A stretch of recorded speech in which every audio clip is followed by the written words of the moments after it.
The drive to Mount Hood was long and quiet, the kind of silence that felt heavy with unspoken thoughts. Daniel sat in the passenger seat of Rachel's SUV, staring out the window as the landscape shifted from rolling hills to dense forests. Emily was in the back seat, her arms crossed tightly over her chest, lost in her own world. Every now and then she'd glance at Rachel, who seemed completely focused on the road ahead. The weight of what they were about to do hung over them, like a storm cloud. Rachel finally broke the silence. "You two should know something," she said, her voice calm but serious. "This isn't just about finding an artifact. It's about understanding why it's here, and why the signal warned us not to disturb it." Daniel turned to look at her. "You think it's dangerous?" "I know it is," Rachel replied without hesitation.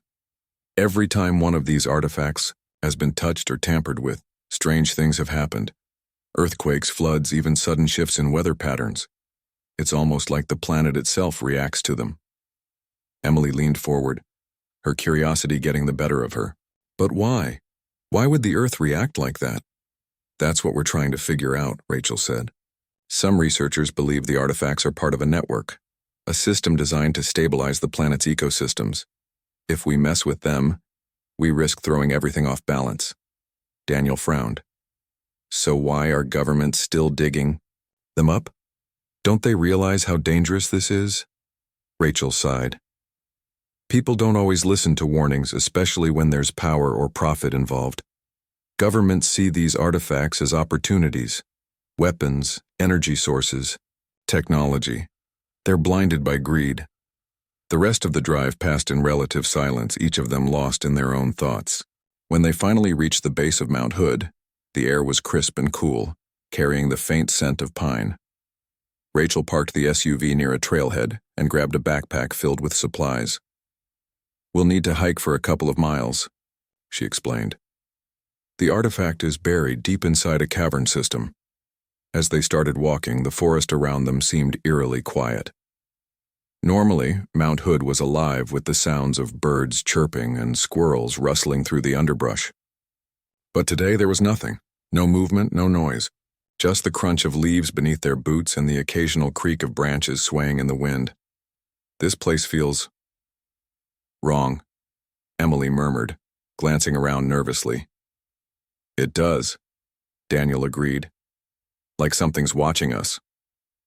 Rachel didn't respond, though her expression suggested she'd noticed it too. She quickened her pace, leading them deeper into the woods. After about an hour of hiking, they came to a narrow opening in the side of the mountain, a jagged hole partially hidden by moss and fallen rocks. "This is it," Rachel said, pulling out a flashlight. "Stay close and watch your step. The ground can be unstable." They entered the cavern cautiously, the beam of Rachel's flashlight cutting through the darkness. The air grew colder the farther they went, and the walls glistened with moisture. Strange formations jutted out from the ceiling and floor, twisting shapes that looked almost otherworldly. Daniel couldn't help but feel like they were stepping into another realm entirely. After what felt like hours, they reached a large chamber. In the center of the room stood a massive crystalline structure, glowing faintly with an inner light. It was unlike anything Daniel had ever seen, smooth and translucent, with veins of gold running through it like rivers frozen in time. The rhythmic pulse they'd heard in the signal emanated from the crystal, vibrating softly in the air. Emily gasped, taking a step closer. "It's beautiful." "Be careful," Rachel warned, holding her arm out to stop Emily from going any further. "We don't know what it does yet." But Emily couldn't tear her eyes away from the artifact. There was something mesmerizing about it, something that pulled at her very soul. Without thinking, she reached out and placed her hand on its surface. The moment her skin made contact, a surge of energy shot through her body. Her vision blurred, and suddenly she wasn't in the cavern anymore. She was standing in a field under a starry sky, surrounded by towering beings made of light. Their forms shimmered and shifted, impossible to fully comprehend.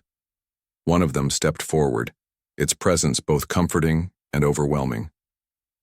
"You have awakened us," it said, its voice resonating in Emily's mind rather than her ears. "Why have you come?"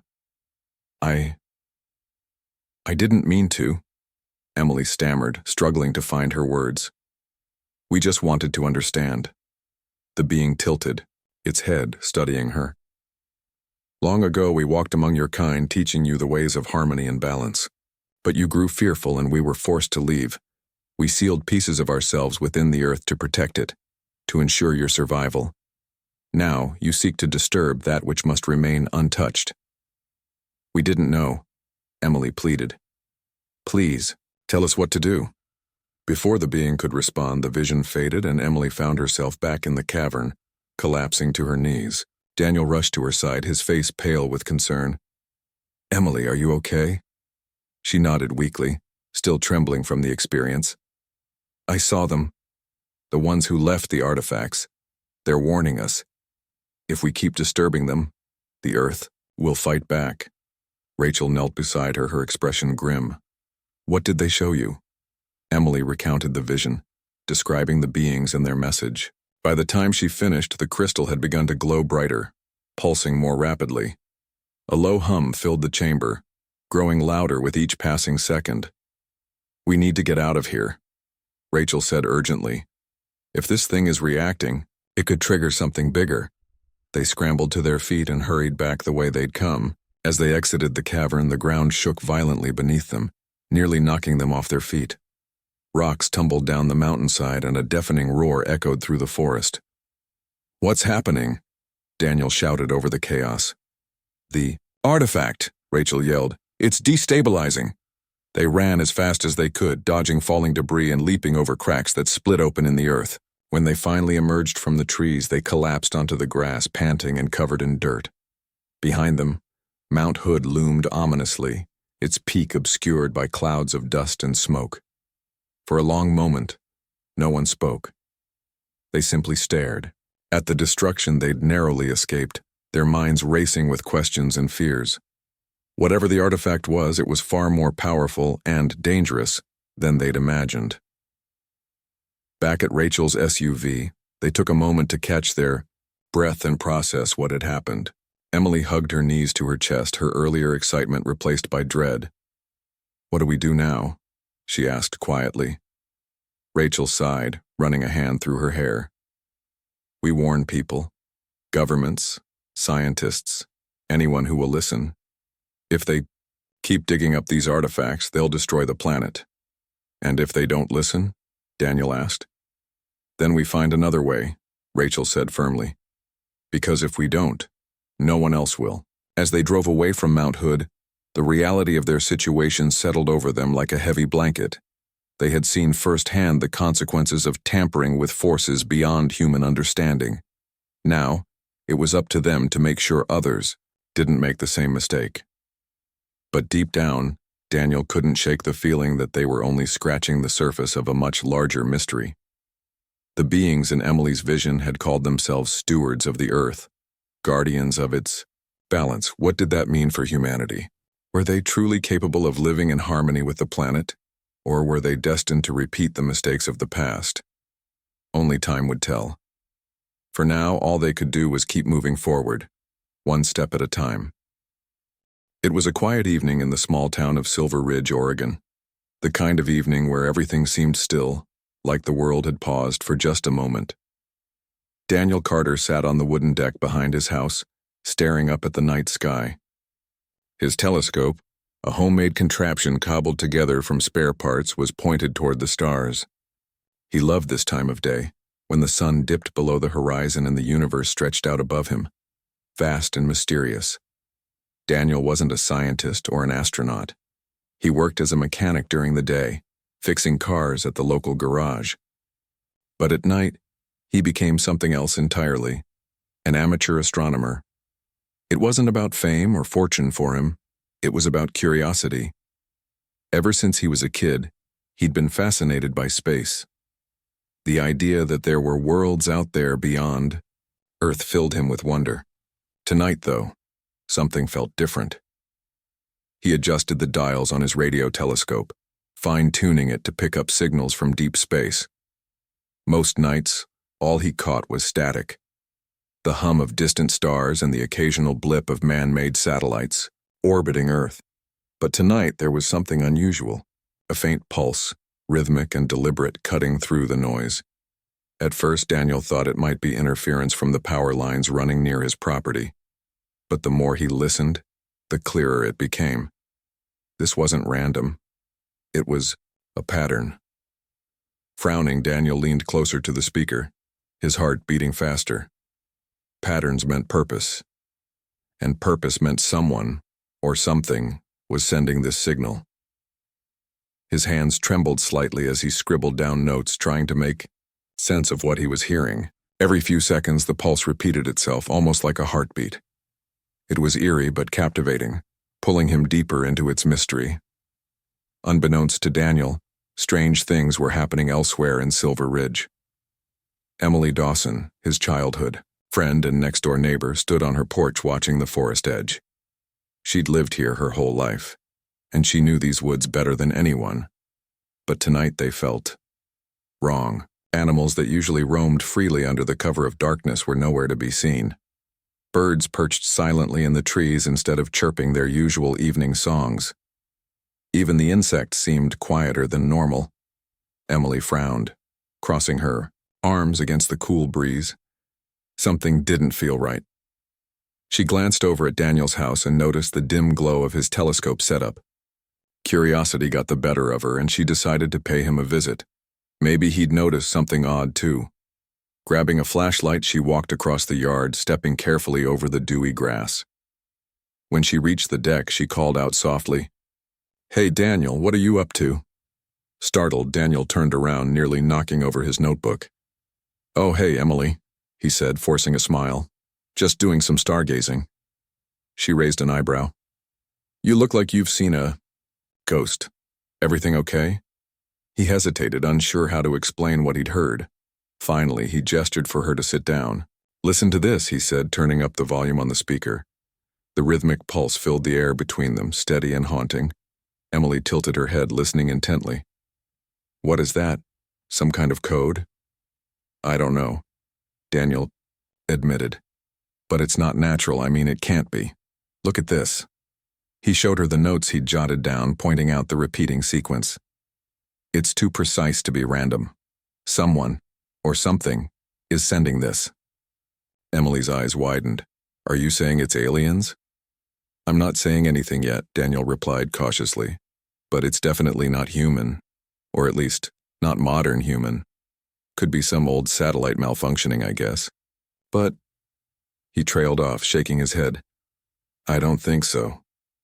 The two friends sat in silence for a while, letting the implications sink in. If this really was a message from outer space, then everything they thought they knew about the universe would change forever. But if it wasn't, if it was just some weird glitch, they'd look ridiculous for even considering it. "What do we do now?" Emily asked finally. Daniel shrugged. "I don't know. I could try decoding it, see if there's any kind of language or structure. But I'll need help. You think Lucas would take a break from gaming long enough to lend a hand?" Emily chuckled. Lucas, her younger brother, was a tech whiz who spent most of his time either playing video games or tinkering with computers. If anyone could crack a mysterious signal, it was him. "Yeah, I'll talk to him. He owes me a favor anyway." Over the next few days, the three of them worked tirelessly to decipher the signal. Lucas set up a program to analyze the pulses, while Daniel and Emily scoured astronomy forums online for similar reports. To their surprise, they weren't alone. Other amateur astronomers around the world had picked up the same signal, each describing it in eerily similar terms: rhythmic, deliberate, and impossible to ignore. As they pieced together fragments of the message, a phrase began to emerge. At first, it was just a string of letters and numbers, meaningless on its own. But after hours of trial and error, Lucas managed to translate part of it into plain English. The words sent chills down their spines. "Touch our friends again, and Earth will respond." "What does that even mean?" Emily muttered, staring at the screen. "No idea," Daniel said grimly, "but it sounds like a warning." They debated whether to share their findings with the public, On one hand, keeping it secret felt irresponsible. On the other, they had no idea how people, or governments, would react. In the end, curiosity won out. They posted their discovery on a popular science forum, expecting maybe a handful of comments. Instead, it blew up overnight. Within hours, their post had thousands of views and hundreds of replies. Some users dismissed it as a hoax, while others speculated wildly about alien invasions or government conspiracies. News outlets picked up the story, and soon everyone was talking about the mysterious signal from space. Amid the chaos, a private message appeared in Daniel's inbox. It was from a woman named Rachel Monroe, who claimed to work for a research organization specializing in extraterrestrial communication. She wanted to meet in person to discuss their findings. Though skeptical, Daniel agreed. After all, if anyone could help them understand the message, it was someone with expertise in the field. When Rachel arrived, she was nothing like Daniel had imagined. Tall and poised, with sharp features and an air of authority, she carried herself like someone used to being in charge. She introduced herself briefly before launching into questions about the signal. Her knowledge impressed them, but her urgency unsettled them. "This isn't the first time we've encountered messages like this," Rachel explained. "Similar signals have been detected worldwide, all pointing to artifacts buried beneath the Earth's surface, ancient relics left behind by an advanced civilization." "Wait, hold on," Emily interrupted. "You're saying aliens visited Earth before? Like thousands of years ago?" Rachel nodded. "Exactly. These artifacts are remnants of their presence. But there's a problem. They're dangerous. The messages come with warnings not to disturb them." Despite her warnings, governments around the world had already begun digging, driven by greed and the hope of uncovering alien technology. Rachel urged Daniel and Emily to join her team to locate one such artifact hidden near Mount Hood. Reluctantly, they agreed, knowing they couldn't stand idly by while the world raced toward potential disaster. As they prepared for the journey, ahead, Daniel couldn't shake the feeling that they were walking into something far bigger than themselves. The signal, the artifacts, the warnings, it all felt connected, like pieces of a puzzle waiting to be solved. Whatever lay beneath Mount Hood, it held answers. Answers that could change everything. And so, with trepidation and determination, Daniel, Emily, and Rachel set off toward the mountain, unaware of the trials and revelations that awaited them. The days following their escape from Mount Hood were a blur of activity and tension. Daniel, Emily, and Rachel spent hours piecing together what they had learned about the artifact and the beings who created it.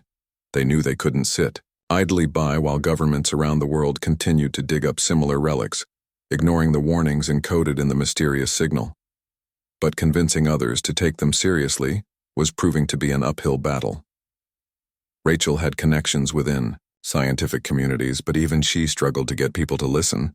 "Most of them are too focused on the potential benefits," she explained one evening as they gathered in her small apartment.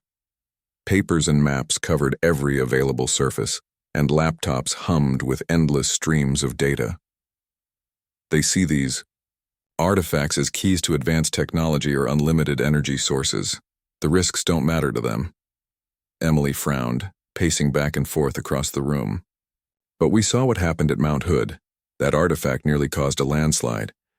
What happens when they dig up more? Are we just going to wait until the entire planet falls apart?" "We can't force them to stop," Rachel said, her voice tinged with frustration. "All we can do is try to show them the truth and hope they believe us before it's too late." Daniel sat quietly in the corner, staring at his hands. He hadn't spoken much since their return from the mountain. The vision Emily described haunted him, not because he'd experienced it himself, but because he felt like there was something missing, something he wasn't seeing clearly yet. "What if we're looking at this all wrong?" he asked suddenly, breaking the silence. Emily stopped pacing and turned to look at him. "What do you mean?" "I mean, maybe the artifacts aren't just dangerous because of what they can do to the Earth. Maybe they're dangerous because of what they represent." He stood up, gesturing animatedly as he spoke. "Think about it. These beings, they didn't leave the artifacts behind for us to find. They sealed them away to protect the planet. By digging them up, we're not just risking natural disasters. We're rejecting everything they tried to teach us. Rachel nodded slowly, considering his words. You're saying humanity isn't ready for this kind of power? Exactly, Daniel replied. We've been given so many chances to live sustainably, to care for the environment, to respect the balance of nature. And every time we choose greed over responsibility. What makes anyone think we'll handle alien technology any differently? The conversation shifted after that, moving from despair to determination. If no one else would step up to spread the message, then it was up to them. Together, they decided to go public with their findings. It wasn't going to be easy. There would be skeptics, critics, and probably threats, but they had to try. For the sake of the planet, they couldn't stay silent. Over the next week, they worked tirelessly to compile evidence, recordings of the signal, photos of the artifact, detailed accounts of their experience at Mount Hood, and Emily's vivid description of the vision she'd received. Rachel reached out to trusted colleagues in academia and environmental science, asking them to review the information and vouch for its credibility. Meanwhile, Daniel and Emily focused on creating a presentation that would capture people's attention without overwhelming them. When everything was ready, they uploaded their findings to a secure server and sent links to journalists, researchers, and influential figures worldwide. Almost immediately, responses began pouring in. Some were supportive, thanking them for bringing attention to such an important issue. Others dismissed their claims as pseudoscience or conspiracy theories. A few even accused them of fabricating the story for fame or profit. Despite the mixed reactions, one response stood out. It came from a man named Alex Hart, a geologist based in Colorado who specialized in studying seismic activity linked to human interference. His email was brief but intriguing. I've seen anomalies like the ones you described near excavation sites. Let's talk. Rachel arranged a video call with Alex later that evening. When his face appeared on the screen, Daniel was struck by how tired he looked. Dark circles shadowed his eyes, and his voice carried a weight of exhaustion. Thanks for reaching out, Alex said, leaning closer to the camera. I wish I could say your warning comes as a surprise, but it doesn't. What do you mean? Emily asked. For months now, I've been tracking strange geological events near areas where artifacts have been unearthed, earthquakes in places that shouldn't have fault lines, sudden shifts in groundwater levels, even changes in magnetic fields. At first, I thought it was coincidence, but the patterns are undeniable. The Earth is reacting to something, and it's getting worse. Rachel leaned forward, her expression intense. Have you reported this to anyone? Governments, environmental agencies? Alex shook his head bitterly. Of course I have, but no one listens. As long as corporations and politicians stand to gain from these artifacts, nothing will change.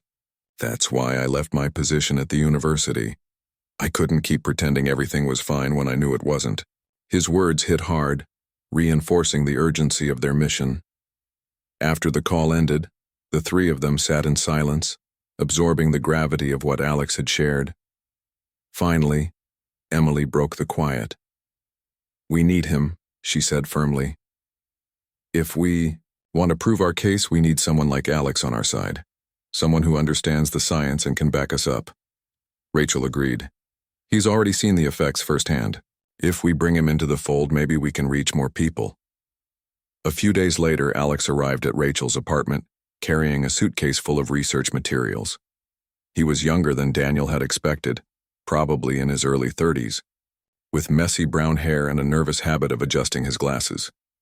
Despite his weary demeanor, there was a spark of determination in his eyes, a glimmer of hope that maybe, just maybe, they could make a difference. After introductions and a quick recap of their findings, Alex spread his papers across the table. Here's what I've been working on, he said, pointing to graphs and charts detailing seismic activity near artifact sites.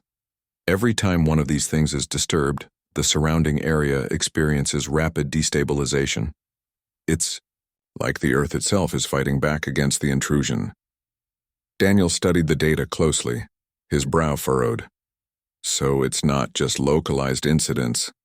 This is happening everywhere artifacts have been found. Exactly, Alex confirmed. And it's accelerating. If we don't act soon, the consequences could be catastrophic. The group spent the rest of the day brainstorming strategies to amplify their message. Alex suggested reaching out to grassroots environmental organizations, arguing that ordinary people might be more receptive to their warnings than politicians or corporate leaders.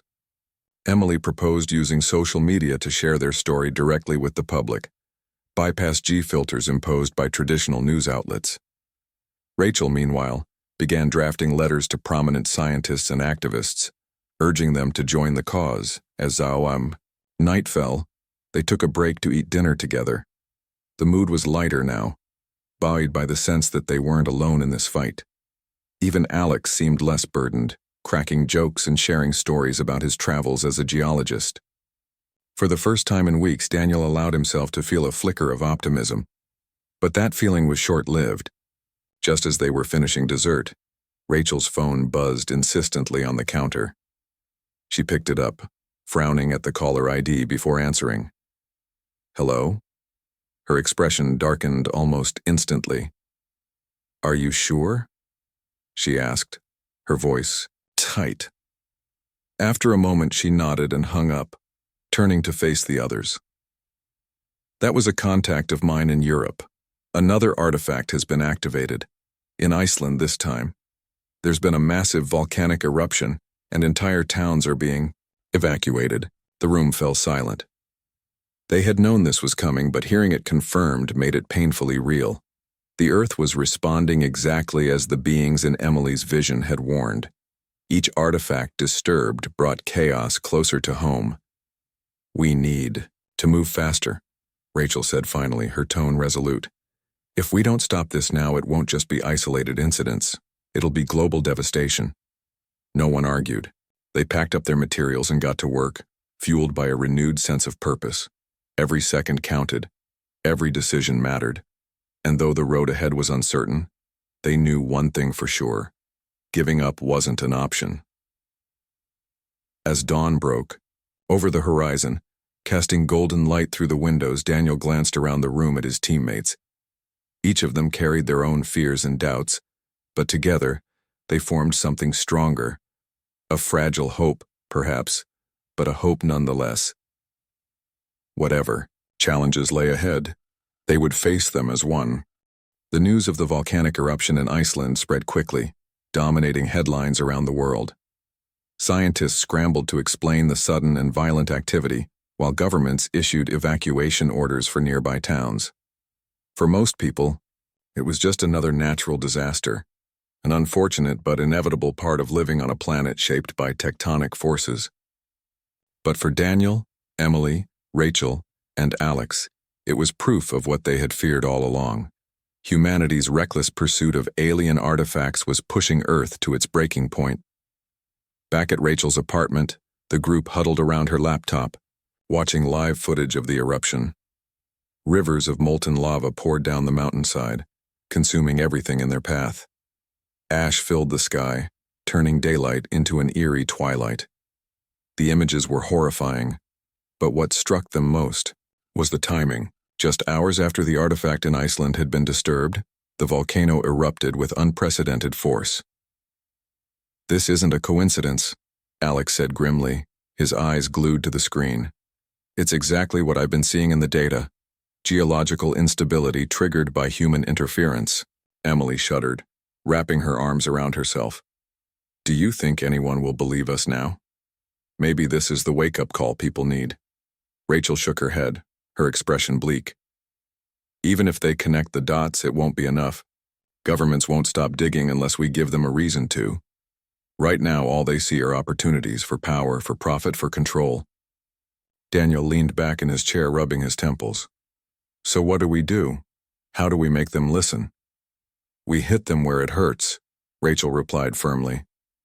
"We expose the truth, not just about the artifacts, but about the risks they're ignoring. We show them that continuing down this path will destroy everything. The plan was risky, but they didn't have time to second-guess themselves. Over the next few days, they worked tirelessly to gather evidence linking the artifacts to the growing list of environmental disasters.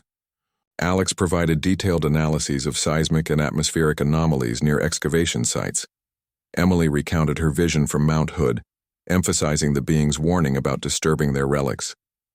Daniel scoured online forums and social media for eyewitness accounts of strange occurrences tied to artifact discoveries. And Rachel used her connections to reach out to trusted journalists and activists who might help amplify their message. When they finally assembled their findings into a comprehensive report, they knew it was their best shot at making a difference. They uploaded the document to multiple secure servers and shared it with key figures across the globe. Within hours, their story began gaining traction. Environmental groups rallied behind them, calling for an immediate halt to all artifact excavations. Independent researchers examined their data and confirmed its validity. Even some mainstream media outlets picked up the story, though many framed it as speculative or controversial. But not everyone reacted positively.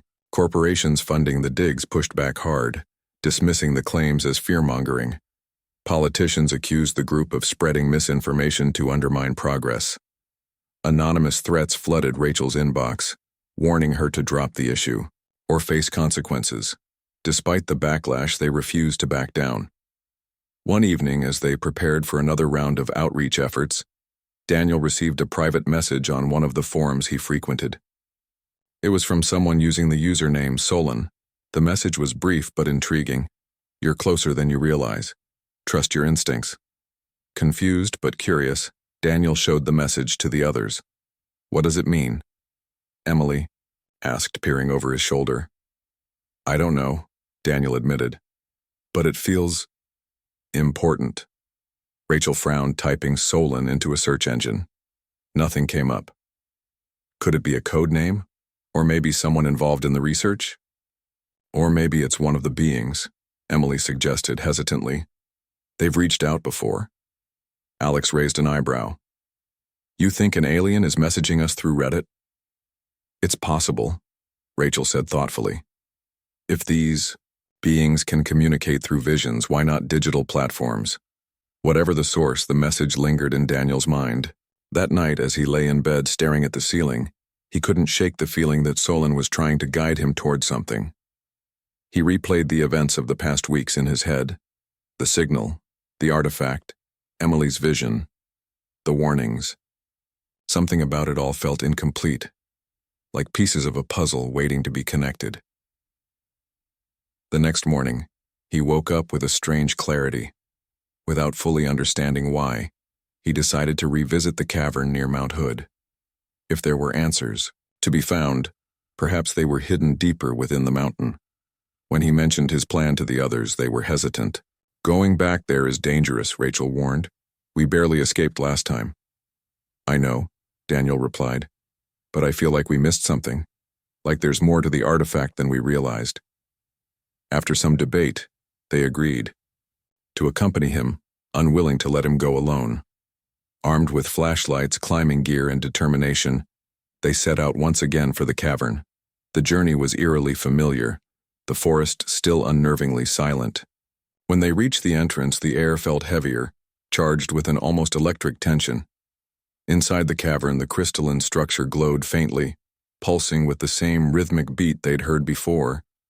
This time, however, the light was brighter, and the hum louder. As they approached, Daniel noticed something he hadn't seen during their previous visit. A series of intricate carvings etched into the walls surrounding the artifact. They resembled symbols, swirling patterns that seemed to shift slightly when viewed from different angles. "These weren't here before," Emily whispered, running her fingers lightly over the markings. "Do you think they mean something?" "They must," Rachel said, snapping photos with her phone. "Maybe they're instructions, or a warning." As they studied the carvings, Daniel felt a pull, similar to what Emily had described during her vision. Slowly, he stepped closer to the artifact, his heart pounding in his chest. Against his better judgment, he reached out and placed his hand on its surface. Instantly, the chamber erupted in blinding light. Daniel stumbled backward, overwhelmed by the surge of energy coursing through him. Visions flooded his mind, images of towering beings standing beside early humans, teaching them how to build shelters, cultivate crops, and navigate the stars. He saw moments of harmony, followed by conflict and fear. The beings had tried to coexist with humanity, but mistrust and violence drove them away. Before leaving, they sealed fragments of their essence within the earth, hoping to preserve balance and protect the planet. Then the vision shifted, showing devastation. Cities crumbling under waves of fire and ash, oceans rising to swallow coastlines, forests burning until nothing remained but charred skeletons. A voice echoed in Daniel's mind, deep and resonant. You awaken forces you cannot comprehend. Choose wisely, or lose all. When the vision faded, Daniel collapsed to his knees, gasping for breath. The others rushed to his side, their faces pale with concern. What did you see? Emily asked urgently. He told them everything. The being's history with humanity, their decision to leave, and the catastrophic future awaiting Earth if the artifacts continued to be disturbed. By the time he finished, tears streamed down his face. We have to stop this, he said hoarsely. If we don't, it's not just the planet that'll suffer, it's everything. Rachel helped him to his feet, her expression resolute. Then, we fight harder. We find a way to shut down every excavation site and deactivate the artifacts. How? Alex asked. We've already tried everything short of storming corporate headquarters. Daniel shook his head. Not everything, there's one thing we haven't done yet. What's that? Emily prompted. We unite humanity, Daniel replied simply. These artifacts are scattered all over the world. Every country has a stake in this. If we can get people to see the bigger picture, to understand that we're all connected, maybe we can convince them to work together. It was a bold idea, almost impossibly ambitious. But as they stood there, surrounded by the glowing artifact, and the weight of its message, none of them could deny the truth of Daniel's words. Humanity's survival depended not on technology or power, but on unity. Only by coming together could they hope to heal the wounds they had inflicted upon the earth. With renewed purpose, they left the cavern and returned to civilization, ready to take their message to the world. The road ahead would be fraught with challenges, but they no longer faced them alone. Together, they carried the hopes of a planet and the legacy of beings who had once called it home. The decision to unite humanity was easier said than done. Daniel, Emily, Rachel, and Alex knew they were up against powerful forces, governments, corporations, and even public skepticism, that wouldn't easily give up their pursuit of the artifacts. But they also knew they had no other choice. If they wanted to prevent global catastrophe, they needed to act quickly and decisively. Their first step was reaching out to grassroots organizations around the world. These groups, focused on environmental protection and social justice, were already fighting against corporate greed and government negligence. The team hoped that by aligning their message with these causes, they could rally ordinary people to their side. Rachel took the lead on this effort, using her network of contacts to connect with activists in different countries. She explained, "The situation is clearly as possible. Disturbing the artifacts wasn't just a local issue, it was a threat to the entire planet." At first, many of these groups were hesitant. Some dismissed the story as science fiction, while others worried about diverting attention from their existing campaigns.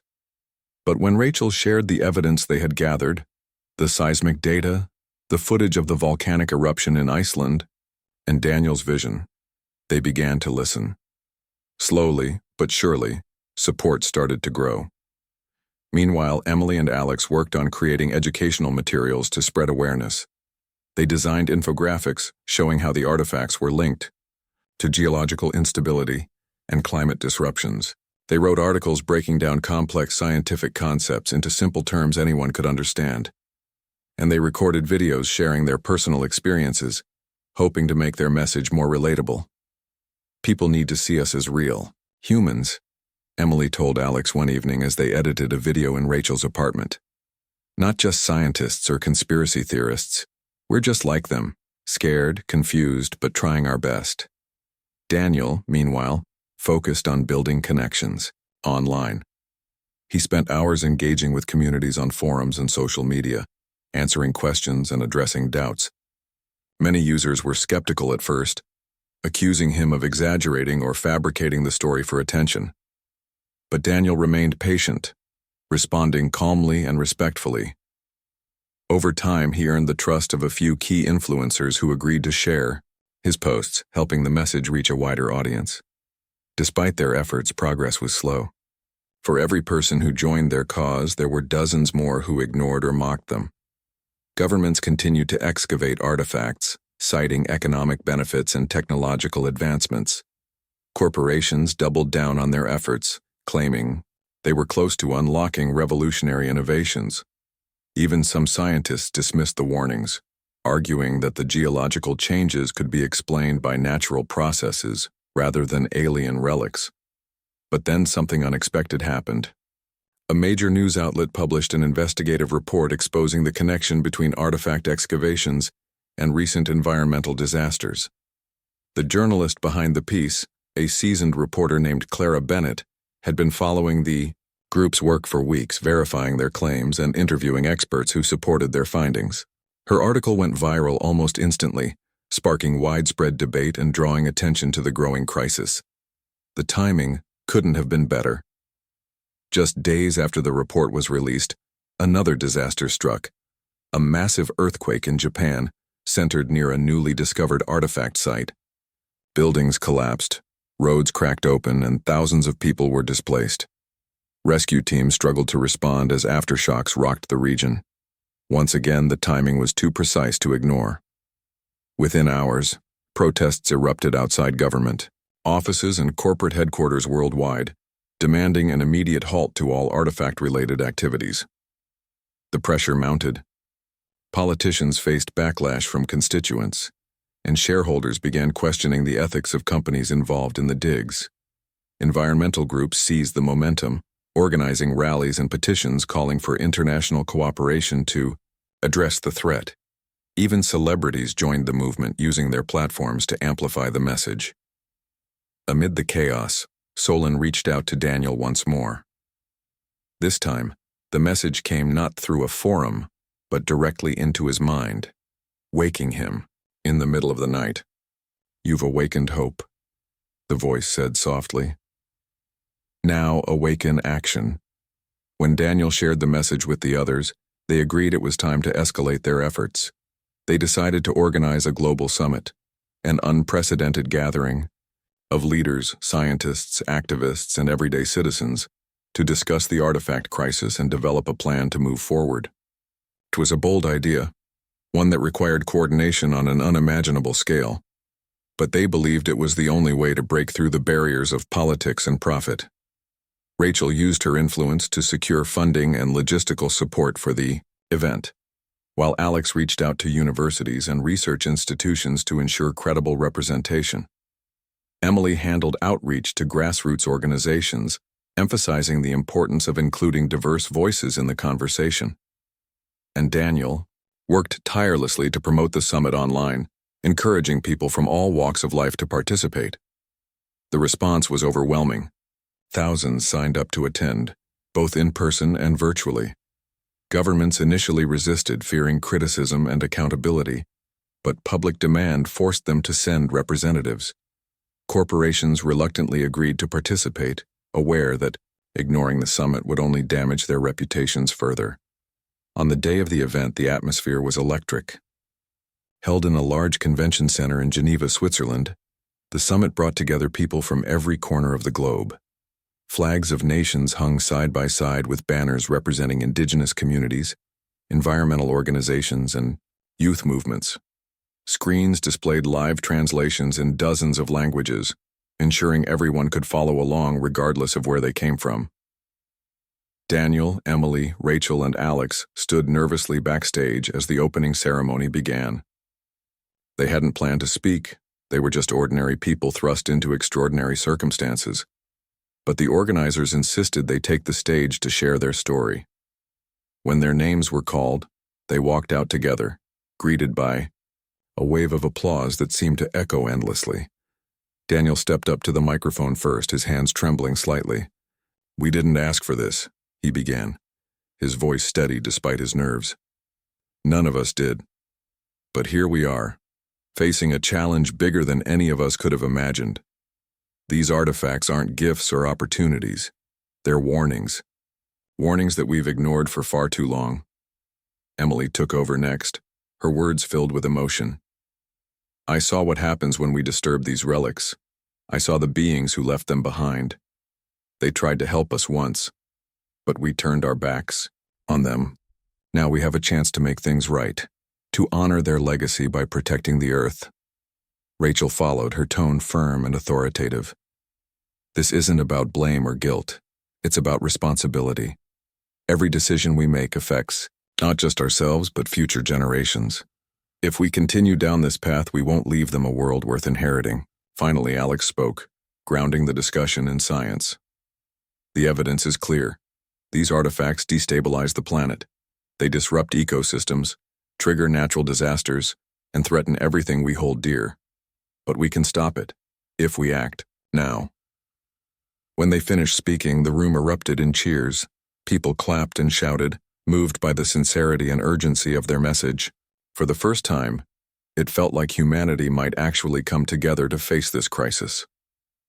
Over the next several days, delegates debated strategies and proposed solutions.